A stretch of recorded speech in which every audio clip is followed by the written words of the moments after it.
Welcome to Lakshmi food. સ્વાગત છે તમારું મારી યુટ્યુબ ચેનલમાં. તો ચાલો, આજે આપણે બનાવવાના છીએ એકદમ ટેસ્ટી અને મસાલેદાર એવી દાબેલી. આપણે કચ્છી દાબેલીના મસાલાનો ઉપયોગ કરી અને આપણે દાબેલીને બનાવવાના છીએ. આવી સરસ મજાની ટેસ્ટી દાબેલી બનાવવા માટે મારી વિડીયોમાં લાસ્ટ સુધી બન્યા રહેજો. અને હજી સુધી ચેનલને સબસ્ક્રાઈબ ના કરી હોય તો ફટાફટ સબસ્ક્રાઈબ કરી દેજો અને બાજુમાં રહેલા બેલ આઇકોનને પ્રેસ કરી દેજો, જેથી કરીને આવનાર તમામ નવી રેસીપીના વિડીયો ફટાફટ તમારી સુધી પહોંચી જાય. દાબેલી બનાવવા માટે મેં અહીંયા 4 બટેકા લીધેલા છે. એ બટેકાને બાફી અને મેં છોલીને લઈ લીધેલા છે. હવે આપણે એક મીડિયમ સાઇઝની ડુંગળીને ઝીણી ઝીણી કટ કરેલી છે. મસાલા સિંગ કચ્છી દાબેલીનો મસાલો આપણે એક નાનું પેકેટ આવે એનો લીધેલો છે. સેવ લીધેલી છે. દાબેલીની જે સ્પેશિયલ સેવ આવે છે, મીડિયમ, એકદમ નાયલોન નહીં અને બહુ મોટી પણ નહીં. અને દાડમના દાણા લીધેલા છે. અત્યારે સિઝન વગરના દાડમના દાણા થોડાક આછા પિંક કલરના છે, એકદમ રેડ નથી આવેલા. સ્વાદ પ્રમાણે આપણે ટોમેટો કેચઅપ લીધો છે, થોડોક ચટાકેદાર ટેસ્ટ આવે એના માટે. ચટણી, ગ્રીન ચટણી અને લીલા ધાણા અને થોડુંક કોપરાનું ખમણ લીધેલું છે. આ બધી જ વસ્તુનો ઉપયોગ કરી અને આપણે દાબેલી બનાવી લેવાના છીએ. તો સૌથી પહેલાં આપણે જે 4 બટાકા લીધેલા છે એને એકદમ આવી રીતે મેશ કરી લેવાના છે. ચમચા વડે એક વાસણની અંદર જ તમે આવી રીતે મેશ કરી શકો છો. તમે ખમણીને પણ લઈ શકો છો. હવે દાબેલીનો મસાલો બનાવવા માટે આપણે એક જાડા તળિયાવાળા વાસણની અંદર 1 થી 1.5 પાવડા જેવું તેલ લઈ લીધેલું છે. નોનસ્ટિક પેનમાં લ્યો તો પણ ચાલે. અને તેલ સરસ ગરમ થઈ જાય પછી સૌથી પહેલાં આપણે જે કચ્છી દાબેલીનો મસાલો લીધેલો છે એ તેલની અંદર એડ કરી દેવાનો છે. અને ગેસની ફ્લેમ મીડિયમ રાખવાની છે, એકદમ હાઈ નથી રાખવાની, નહીં તો આપણો મસાલો દાજી જશે. એકદમ મીડિયમથી સ્લો ગેસની ફ્લેમ ઉપર આપણે આ મસાલાને પકાવી લેવાનો છે. તો આવી રીતે ચલાવતા જઈ અને મસાલાને થોડીક વાર સાતળી લઈશું. પછી એની અંદર આપણે થોડુંક પાણી નાખશું, કેમ કે દાબેલીનો મસાલો આપણે ઢીલો જ બનાવવાનો હોય છે. અને મસાલો સરસ ભળી જાય અને બળી ના જાય એના માટે આપણે સરસ આવી રીતે મિક્સ કરતું જવાનું છે, થોડુંક પાણી નાખીને. હવે એકદમ લાજવાબ ટેસ્ટ આવે એના માટે આપણે 1 ચમચી જેવો ટોમેટો કેચઅપ લીધેલો છે. એને પણ નાખી અને આવી રીતે સરસ મિક્સ કરી લેવાનું છે. તમે જોઈ શકો છો સાઈડમાંથી આપણું થોડુંક તેલ છૂટું પડતું જાય છે. અને આને સતત ચલાવતા જઈએ અને આપણે મસાલાને સાતળી લેવાનો છે. હવે એની અંદર આપણે બટેકા ઉમેરી લેવાના છે. બાફેલા બટાકાની અંદર એડ કરી અને ચમચા વડે આવી રીતે પ્રેસ કરતા જઈ અને મસાલા સાથે સરસ મિક્સ કરી લેવાના છે. આ દાબેલી ખાવાની બહુ જ મજા આવે છે. ક્યારે કોઈ ગેસ્ટ આવેલા હોય તો પણ તમે નાસ્તામાં બનાવી શકો છો. નાના પ્રોગ્રામમાં પણ આપણે નાસ્તા તરીકે દાબેલીનો ઉપયોગ કરતા હોઈએ છીએ. તો તમે આવી રીતે દાબેલી બનાવજો તો તમારી પણ દાબેલી બહુ જ સરસ બનીને તૈયાર થવાની છે. અને જો તમે પહેલી વખત બનાવતા હશો તો પણ તમારી આ દાબેલી સરસ બનશે. મારી વિડીયોમાં લાસ્ટ સુધી બન્યા રહેજો. હવે મસાલો આપણો સરસ બટાકા અને મસાલો મિક્સ થઈ ગયું છે. હવે ઉપરથી આપણે લીલા ધાણા એડ કરી અને આવી રીતે મિક્સ કરી લેવાનું છે. આનાથી એનો ટેસ્ટ સારો આવે છે.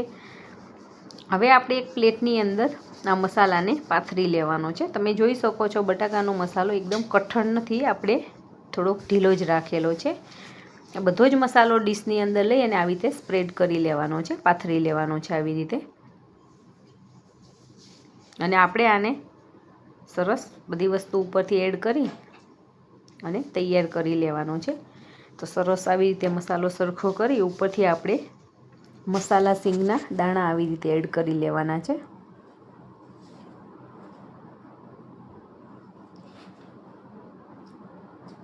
હવે આપણે થોડીક ડુંગળી પણ આવી રીતે નાખી દેવાની છે, છૂટી. આનાથી એનો ક્રન્ચી ટેસ્ટ આવે છે મસાલામાં, બહુ જ સારો લાગે છે. હવે ઉપરથી આપણે થોડું ટોપરાનું ખમણ એડ કરેલું છે, જે જાડું ખમણ આવે એ મેં લીધેલું છે. જો તમે ના ખાતા હોય તો તમે આને સ્કીપ પણ કરી શકો છો, કમ્પલસરી નથી.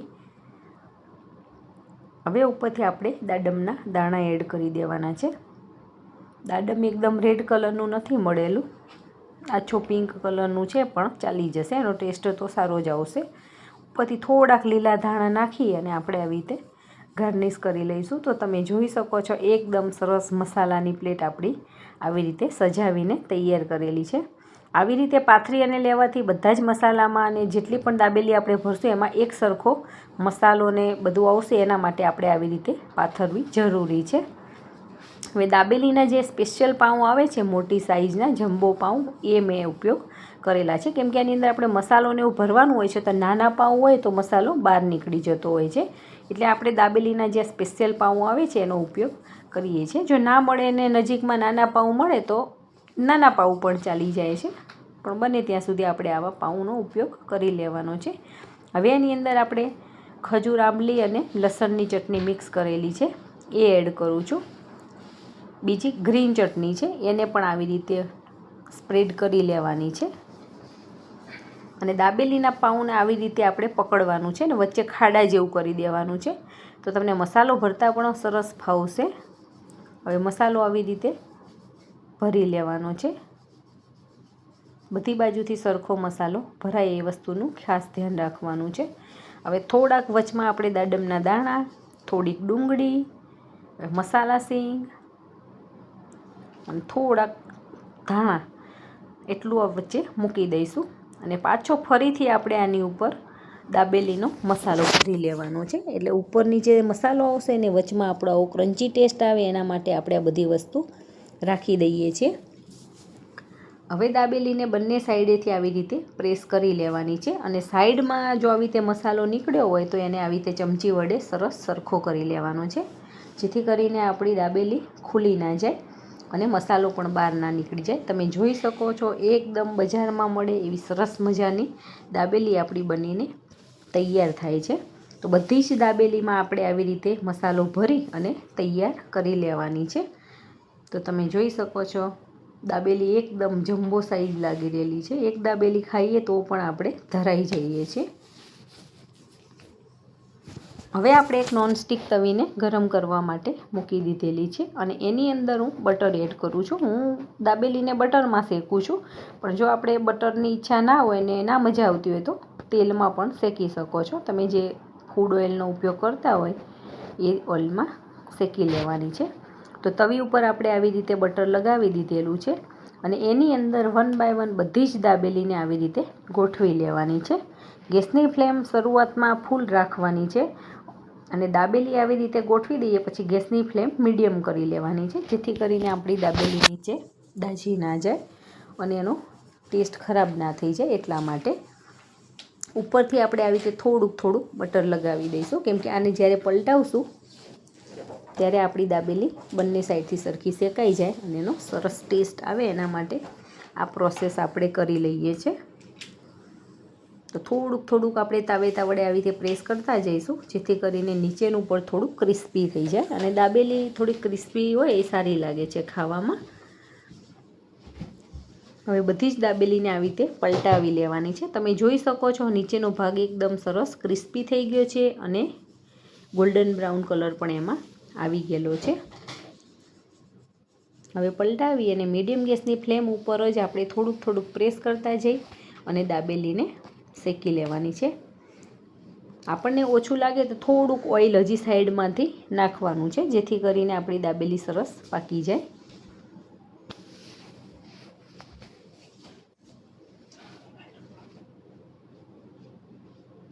જો તમને મારો આ વિડીયો પસંદ આવે તો વિડીયોને લાઈક કરજો અને તમારા ગ્રુપમાં ચોક્કસથી શેર કરજો.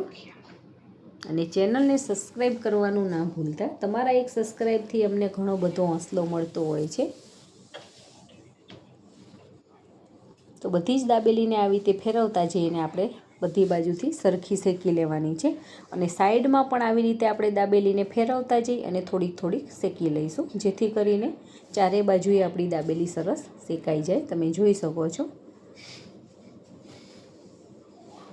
મસાલો જરા પણ આપણો બહાર નથી નીકળેલો ને એકદમ સરસ અંદરથી થઈ ગયેલો છે. હવે બધી જ દાબેલીને આવી રીતે શેકી લેવાની છે અને આપણે હવે ઉતારી લેવાની છે. ગેસની ફ્લેમને બંધ કરી લેવાની છે.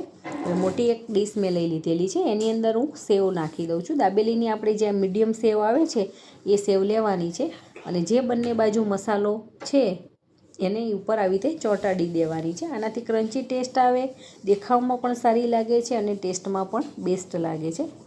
બધી જ દાબેલીને આવી રીતે સેવ લગાવી દેવાની છે. તો દાબેલી આપણી બનીને તૈયાર થઈ ગઈ છે. તો જોતાં જ ખાવાનું મન થઈ જાય એવી સરસ મજાની કચ્છી દાબેલી આપણી બનીને તૈયાર છે. ઉપરથી થોડીક સેવ, ડુંગળી, દાડમના દાણા આ બધી જ વસ્તુ મૂકી અને આપણે આને સર્વ કરી લઈએ છીએ. આપણે આને સ્પેશિયલી ખજૂર આંબલીની ચટણી અને ગ્રીન ચટણી, લસણની ચટણી એ બધાની સાથે તમે સર્વ કરી શકો છો.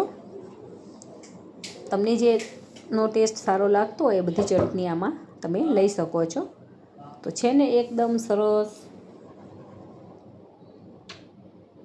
જોતાં જ ખાવાનું મન થઈ જાય એવી સરસ મજાની આપણી દાબેલી બનીને તૈયાર થઈ ગઈ છે. તો એક સર્વિંગ પ્લેટની અંદર લઈ અને આપણે આ દાબેલીને ચટણી સાથે સર્વ કરી લેવાની છે. મેં ગ્રીન ચટણી અને ખજૂર આંબલીની ચટણી સાથે સર્વ કરેલી છે. તો તમે પણ બનાવો ને એન્જોય કરો.